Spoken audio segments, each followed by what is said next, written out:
make it go.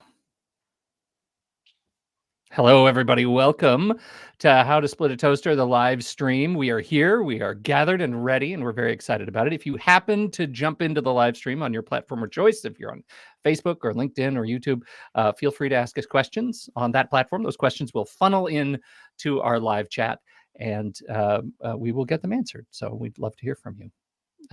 I think that's it. Seth, do we have any news for potential guests? I think we're good. I'm just excited about the guests that we have. You're like trying to do a sneak preview. I'm so excited about who we have, Pete. Like, come on now. Guest listeners. I can live in the now. I can live in the now. All right, let's do the show for real. Welcome to How to Split a Toaster, a divorce podcast about saving your relationships from True Story FM. Today, there's just no great time-sharing plan for a toaster. Welcome to the show, everybody. I'm Seth Nelson. As always, I'm here with my good friend, Pete Wright. Last week, as you know, we talked about creating a parenting plan with the best interest of the kids as our top priority. Today, we're jumping off that conversation and into the muddy waters of actually parenting kiddos when their lives are split across two homes. Leanne Tran is a registered psychologist who works with children and families. The families count on her to help them understand autism, ADHD, specific learning disorders, and so much more. Pete, here's the question. What do we have to learn about parenting kids across two homes? Maybe the host of a podcast called Parent Like a Psychologist can help. Leanne, welcome to the toaster. Thank you so much for having me. Okay, Leanne, I'm jumping in, Pete. I know you usually start the show off. Yeah, it's all you. But here's my concern. Parent like a psychologist. Yep. Here's my concern is I know, and I'm speaking about my uncle, who's a pediatrician.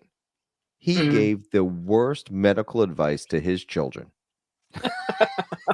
And God love my cousins. I don't know how they survived their childhood, but for my aunt that would tell my uncle, you don't know anything about pediatric medicine. Let me care for my children. Well, let's just say that. Have you ever heard of a podcast called Parent Like a Pediatrician? No.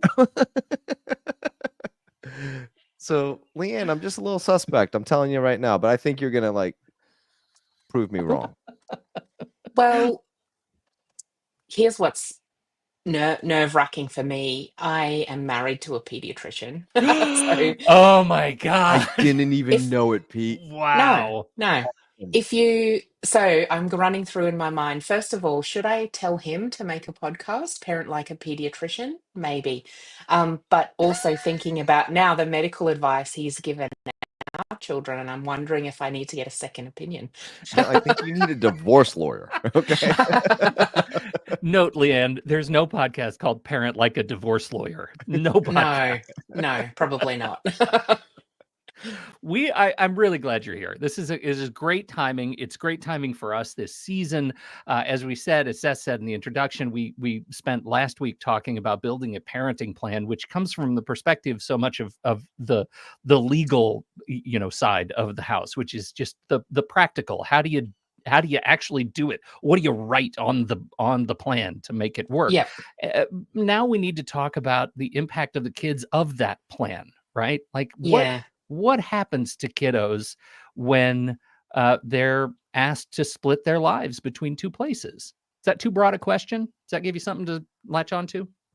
It does. Yeah, it is broad, but also it's not at the same time. I think it really depends on the context. And so for kids, it depends whether their parents are getting along or not getting along. That makes a really big difference. Because if parents aren't getting along, kids can feel that. If they're trying to compete with each other, kids can feel that. And if they sometimes are overtly putting their kid in the middle, kids can feel that as well. And so that can be really, really disruptive. But assuming things are all going as well as possible, I mean, we talk about divorce being amicable, but it's always like it's not really 100% amicable, even if it is. I think there's always a big change on both people's part. But If things are going as smoothly as possible, the impact it has on kids, I think, is a little bit of a disruption about who they are as people. Where I had my home and community, maybe that's changed a little bit because there's two now. Maybe they've moved out of their home and they're living in two new places. So it kind of can disrupt their sense of identity and connection, but also, sorry, you want to interrupt? No, I kind of do, because I Pete think you're always getting. interrupts. Like the I'm answer a real interrupter. I'm an always is No, interrupting. go Yeah. for it. Yeah. Because I think the disruption, like, it's the parents who got a divorce, right? The parents are inflicting a divorce on the kids, right? If it was Yeah, 100% exactly. amicable, they'd still be married, I'd like to think, right? That's what I So was trying to hint yeah, at. Yeah. so when you look at this and when you think about the impact of kids, I'm thinking, like, what are the emotional and behavioral, and I'll separate those two things intentionally. Like, what are those signs that parents should be on the lookout for that maybe their kids are in some state of distress? Yeah, that's a good question. I think I all kids are different, so I think how you can approach it is by changes. So if you notice things like a change in your child's behavior, normally if they might be acting out a little bit more, um, or yeah, that's probably the biggest one to watch for behavior. And with emotions, it could be that you see the emotions themselves being different, whether that's you know, more moodiness or snapping and more kind of negative emotions. But if you don't see that, there are other things you can watch out for that indicate emotional difficulties, like not sleeping as well as they usually would, potentially not eating the same, Yeah. um, feeling tired or lethargic, or where they don't enjoy physical activity or interests and hobbies they used to like. Those things are all changes that point towards some emotional problems underneath. Now, on that emotional problems underneath, you said something that just my ears just peaked up there because you said the divorce could impact the kids on changing their own identity. Mm, And that's not something we've heard on the show before, Pete. No. And I've been doing this a long time. So can you speak to that? Because it seems to me everything you're saying about watch what they're eating, they're not doing the same enjoyment of activities, or maybe they're just like locking themselves in the room longer and being on their electronics longer, which kids these days it's hard to tell the difference. But um it seems like that would be the outward appearance of problems, and one of those problems might be changing their identity. What does that mean? I think it's we form our identity kind of by the messages that are reinforced to us. And maybe I'm thinking about it from this lens of kids who have different needs, who are the ones I work with, ADHD and autistic kids. And with that comes a lot more stressful parenting experience. And in Australia, the rates for divorce of parents of kids with neurodivergence is estimates maybe like up to 75 to 85%. So it's incredibly high. You Well, want we're to gonna put a hit. We're gonna put a pin in that. I'll let you finish your thought. Respect, come but back to that? wow, Yeah. wow. Yep. Yep. Um, and so so oftentimes if kids are getting, parents are fighting about things, it's usually loud and kids can hear what they're saying. And if it's about differences in how they approach looking after their child and the stress of trying to manage a child who's got lots of different needs, then kids hear those messages, and so that kind of changes the view of themselves they have. But I think too, I'm thinking about when parents might, a child kind of knows who they are in the context of their family. And that's what kind of gives identity, is those relationships. And when the divorce happens and those things change, um, kids don't see themselves as from this family anymore. They see themselves as from that family originally, and then now here and now there. So it does change how they see themselves. And if that goes, if parents support their kids and that goes positively, that's great. If not, then it can kind of lead into a more um, negative negative kind of mindset. That seems so much like when we talk about, like, we've talked about parental alienation before on the show. It just seems so much like Hmm. it's a recipe for, um, for that divisiveness that says, the kid is made up of the allegiance to the mom relationship and the allegiance to the dad relationship. And so when the mom and dad get divorced, the kids kind of has to split. Like Yeah. that's what I hear. Like there is a fracturing in that Yeah. relationship. And that's something I know, Seth, we've talked about a bunch on how parents in deeply contested divorces use that against one another. But I can totally see how that could detrimentally impact child's view of self.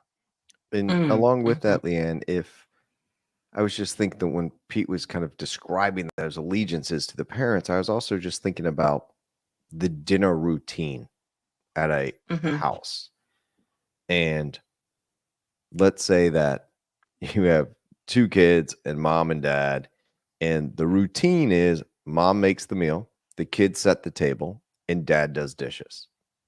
mhm, But now they're divorced and everyone has their identity. Everyone knows their role to play, right? Maybe one kid sets, the other kid clears, and now they're divorced, and a kid is now being asked to wash the dishes. And like that wasn't my role. I never washed the dishes. Dad, you did, right? But maybe the kid mom makes dinner and one kid sets and clears. And so is it confusing for them as their identity and what role they play in this new transition of just daily tasks and um routines?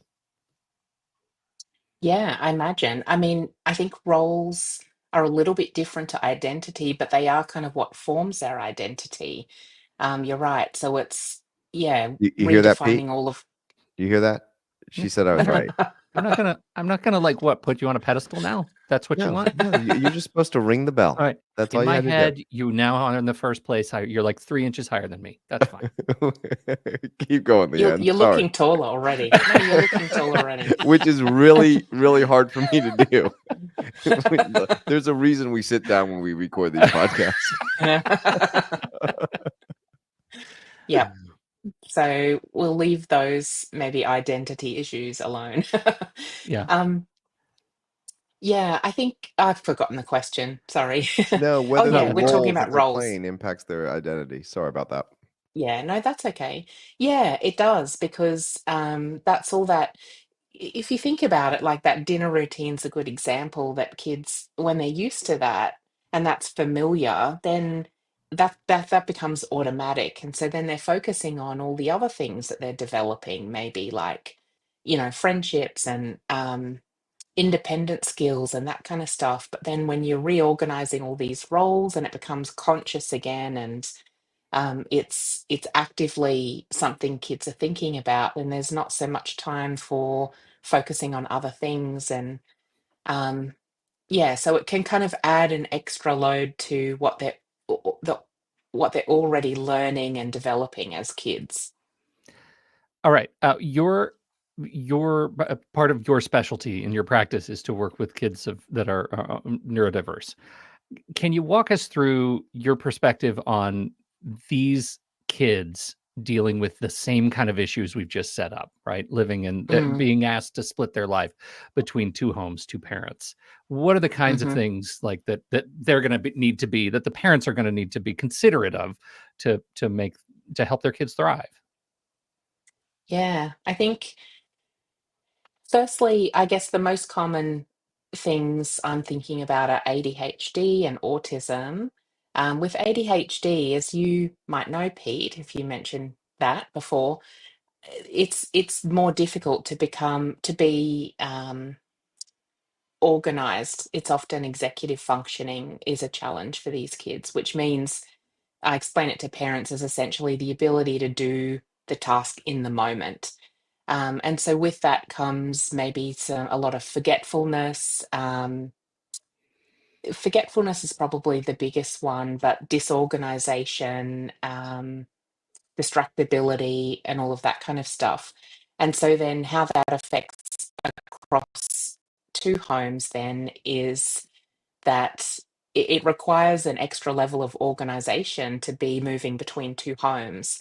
And when you have a difficulty in organization, that's going to be incredibly hard for you. So lots of things like, you know, I always recommend to parents to have doubles of everything, particularly for their kids with ADHD, because that's yeah, it's going to be really difficult to remember what they need to bring from house to house. Do they have the homework at the right house or the assignment pieces?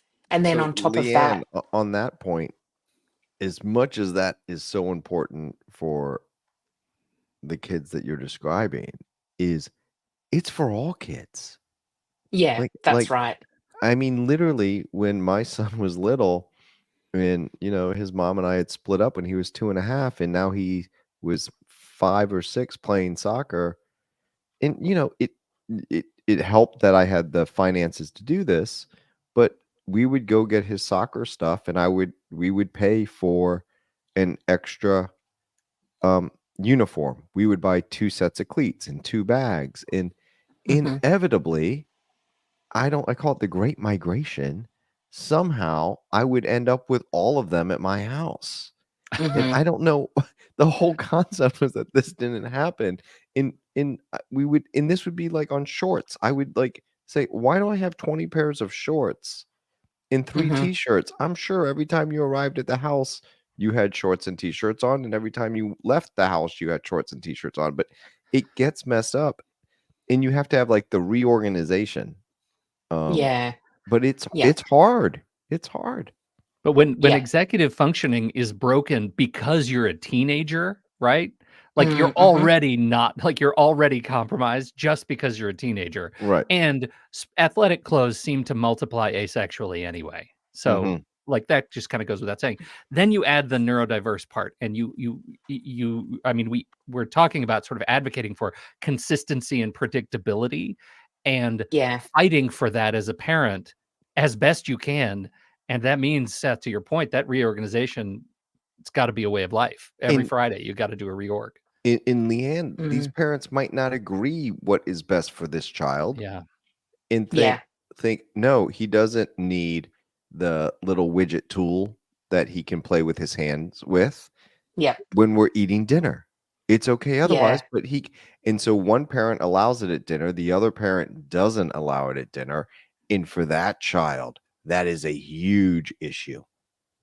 yeah, that's right. I think your point about these challenges being ones that all kids face is true. So the challenges themselves aren't that different.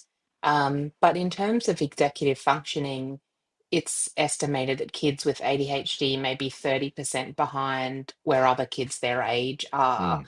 So it just means that they're going to have more trouble with this stuff and maybe take longer. And so even the teenagers you mentioned, then when you add on top of that teenage brain an extra 30% of difficulty, it becomes quite a lot. Um, and so I think, Seth, you made a good point. What it really comes down to is, are parents on the same page about these things or not? Because all kids need predictability and consistency.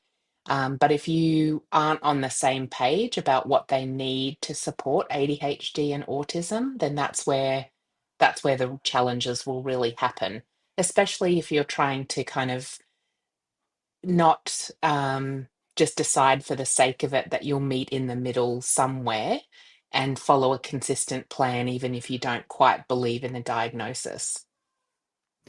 I can we dive in just a little bit more detail on the autism situation, because I know that there are sensory issues with ADHD that come with ADHD depending on where you are on the spectrum. I know that with autism, that sensory experience, it can be magnified depending on, again, where you are on the spectrum. And I'm wondering Mm, how you work with parents to communicate that that has to be accounted for twice, right? I, and the role of, again, that consistency and stability in two different homes, so that every time you deal with a time sharing swap, you're not dealing with a potential sensory meltdown. Yeah, it's a big yeah, it's a big conversation because the with autism, there's two main parts to the disability.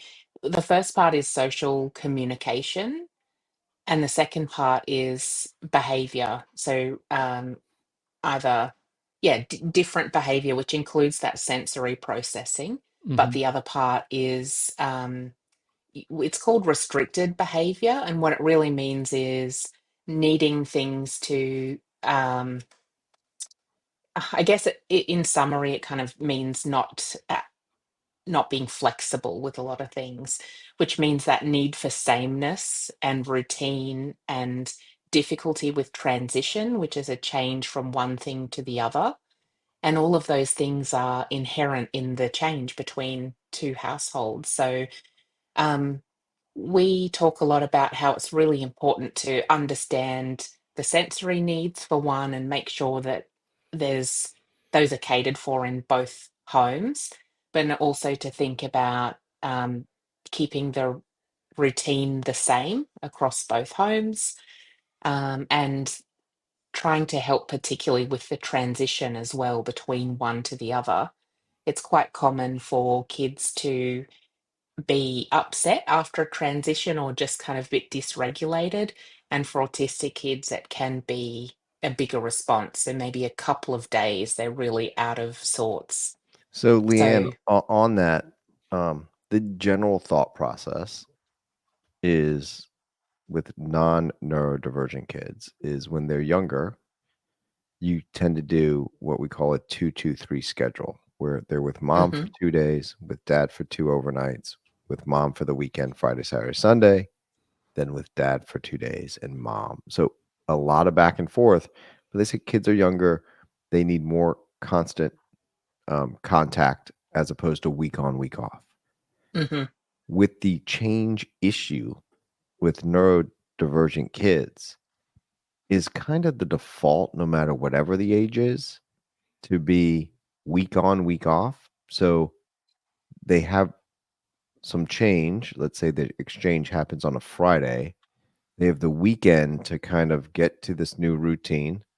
We try to make it as consistent as possible. Maybe we have the same mattress. Maybe we have the same sheets. Maybe we have the same mhm. pillow, the same silverware, the same plates and cups, the same soaps. I mean, all these things. Yeah. Um, Yeah. but there's still a change, and therefore maybe they have a better school week because by the time Monday rolls around, we've transitioned. Is that something that parents of neurodivergent kids should be considering? Um, it is what I see a lot. I don't know whether it's just a difference in Australia as to how we typically do things, but I think definitely once kids are at school, it is more along the lines of what I see. Yeah. Or in some situations, depending on um, a parent's work, and I'm thinking it's typically father's work is maybe shift work or something, then they may be with dad on the weekend and or that parent on the weekend and Mm. the other parent for the school week so that that routine can be consistent. Man, I can't imagine a 2-2-3 with a young kid. That seems so disruptive to me, Mm, especially when you talk about a kid who takes 2 days to adjust to any particular transition, It's constantly adjusting. constantly adjusting. How yeah. do you ever And it's find like any sense of regulation out of dysregulation? Yeah, that's what makes it really hard because like we were talking before, when there's you're trying to adjust, that's what your mind's focusing on. And unless we are regulated, there's that when we're regulated is when all the learning happens and the growth Yeah. and development. So if kids are constantly kind of in that stress state or that adjustment state, it can really affect development and learning. Let's talk about siblings of neurodivergent kids. Mm. What is the impact on the sibling in a situation like this?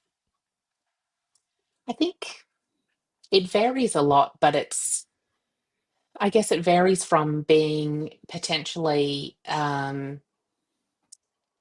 an experience for the sibling of being relied on to handle things and cope because parents are, almost inadvertently saying, I kind of really need all my focus to be over here. So I need you to be okay. So they feel this pressure to kind of just handle everything and be Mm-hmm. okay. Um, or on the other extreme, maybe they are seen as someone who might be able to help the child, and that puts a lot of pressure on as well. So if it's helping them at school, look after your little brother and that kind of thing, that can put a lot of pressure on siblings as well. And then there's a whole spectrum in between. But I think it's worthwhile not underestimating the impact it can have because um, parenting a child with additional needs takes up more time. So unless you intentionally think about how it's affecting the sibling and what you can do to counteract any negative impacts, their needs will kind of go unseen in the complicated family life. I feel like I'm just trying to think about all the other stakeholders who exist. We've got siblings, we've got the Mm, parents.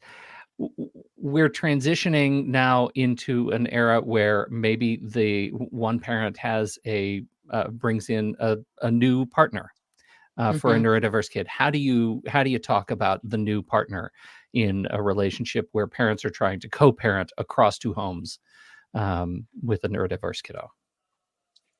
I don't think it's probably not that different to how you would do things with a neurotypical kid, except that your communication would be more intentional and maybe you would take smaller steps to do it. So yeah, maybe Yeah. it actually is different.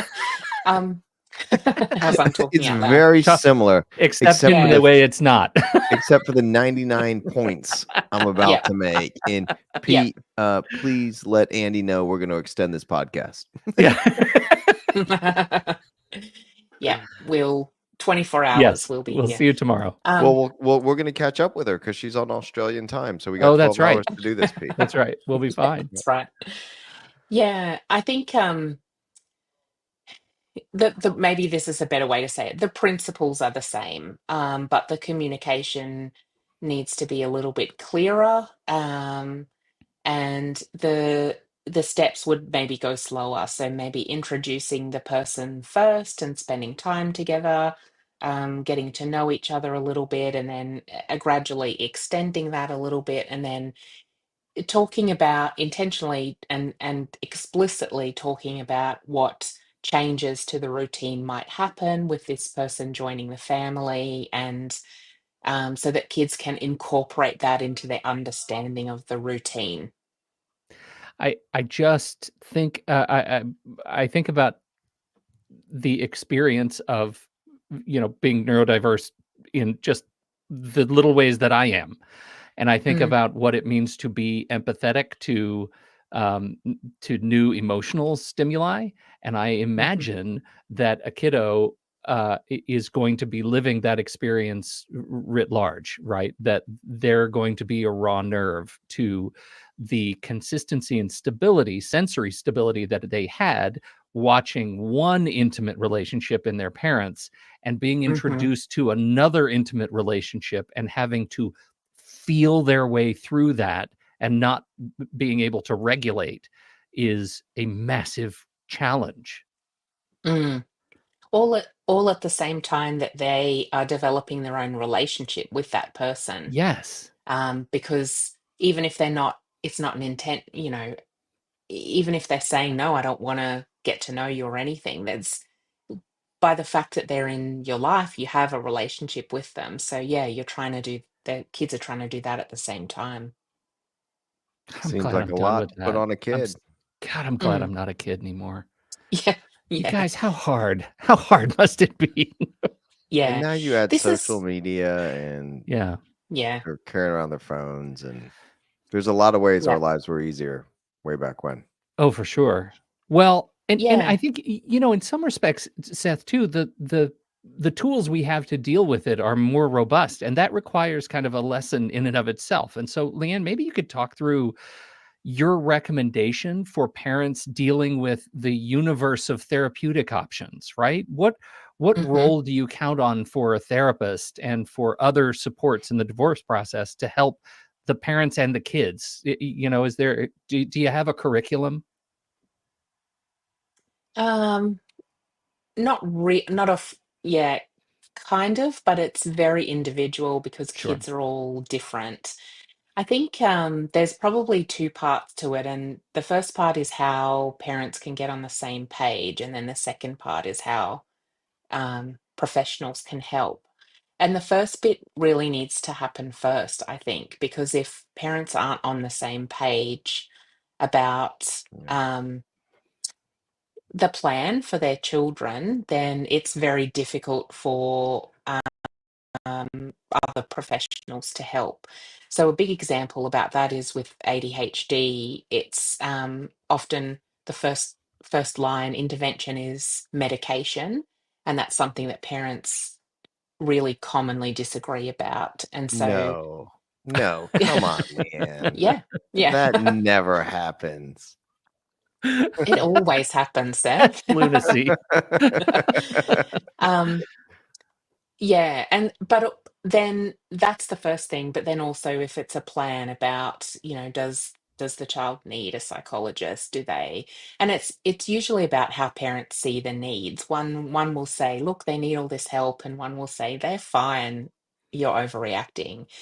And Mhm. unless they can sort of somehow end up on the same page, it makes it really difficult for people like pediatricians or psychologists to actually enact a plan, because the follow through on the other side is just really different.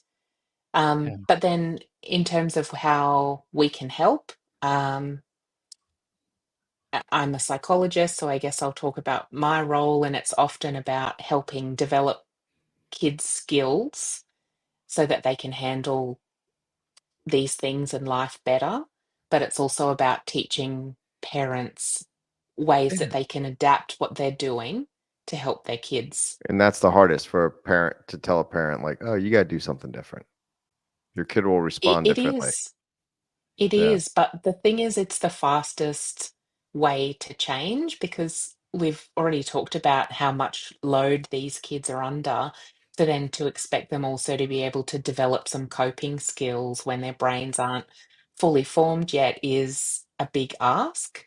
And if you have ever tried to change a habit as an adult, you'll recognize how hard it is, to change how you do things.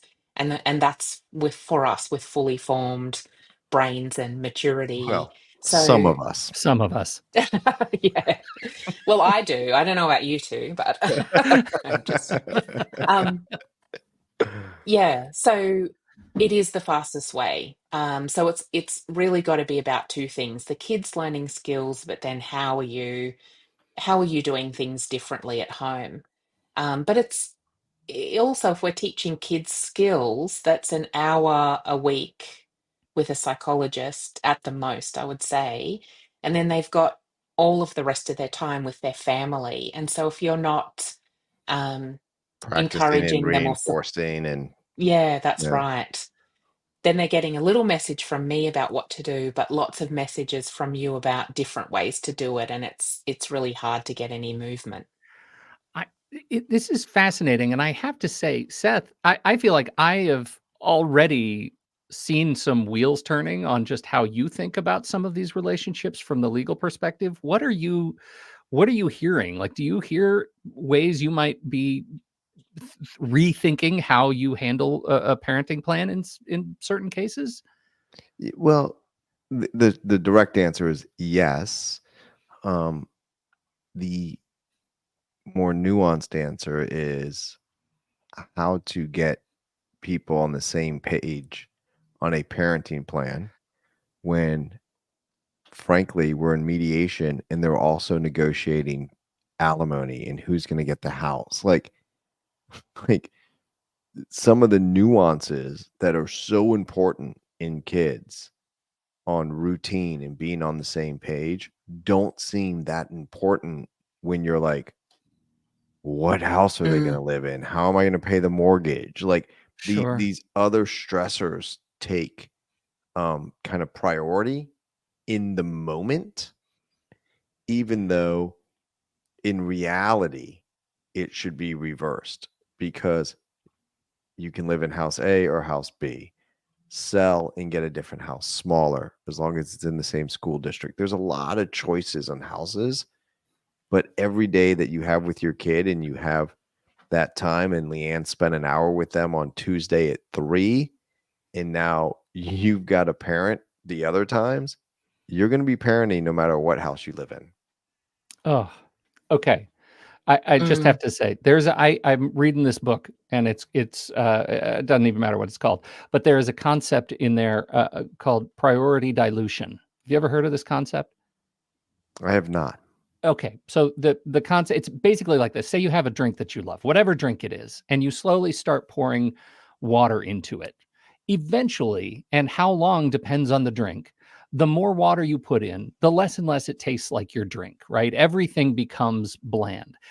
If you are confronted with a whole lot of super urgent, high priority things, eventually none of them are high priority anymore because they dilute themselves. And the major outcome of this Mm, is you'll forget what it the difference between urgent and important. And you just described that for me, Seth. People are in when moods are heightened, they forget that all of the questions that are presented to them as urgent might not be the important questions. The urgent things are like who's going to sign on the line for the to split the house.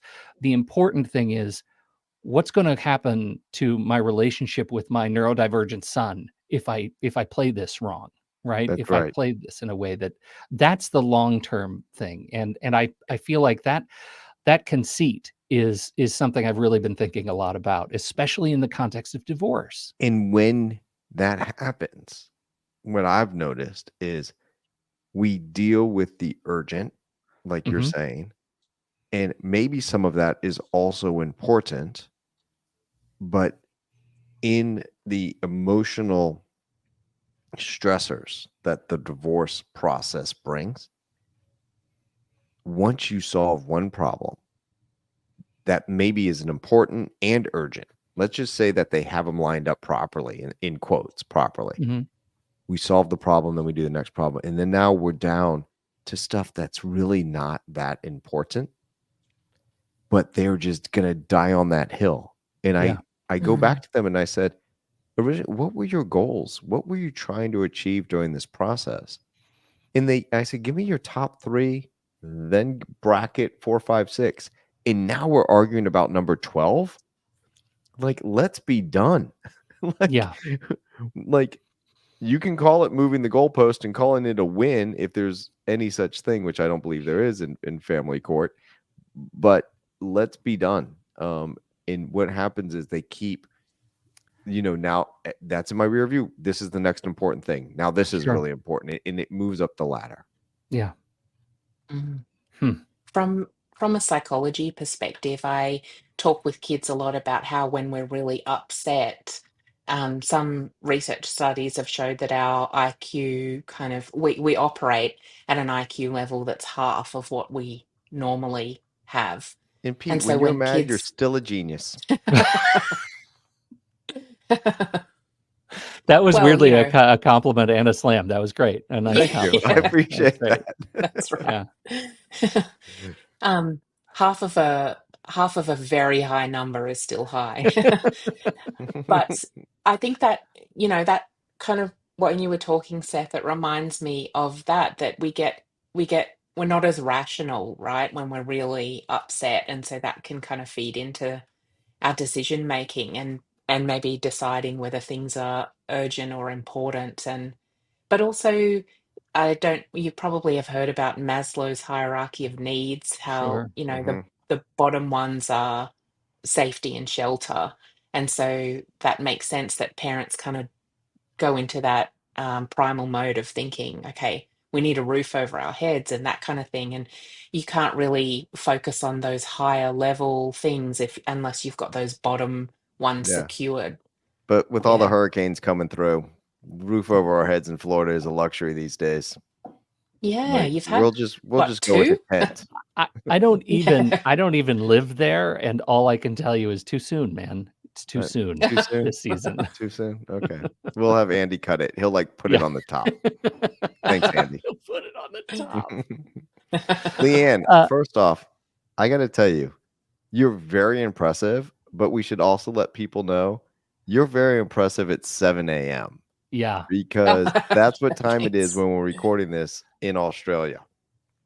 So Yeah. grateful for you to do this with us, Leanne. Thank you. Oh, you're welcome. Thanks so much for having me. It's so great to be able to share this kind of information for parents. Where would you like people? We'll put links to everything we mentioned. The podcast, Parent Like a Psychologist. We'll put your website in the show notes. Any place else specifically you'd like to send people to learn more about you and your work?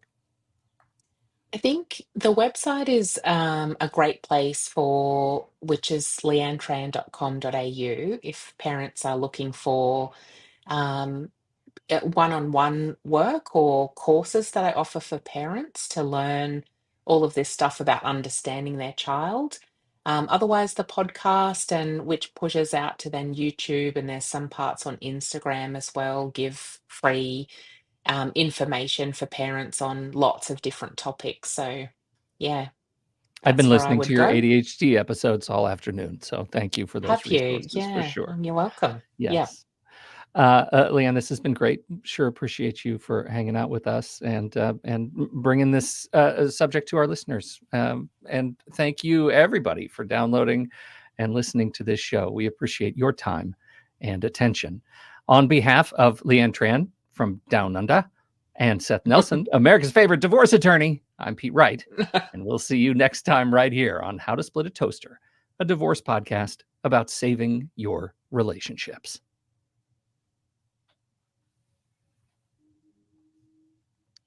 Solid, Leanne.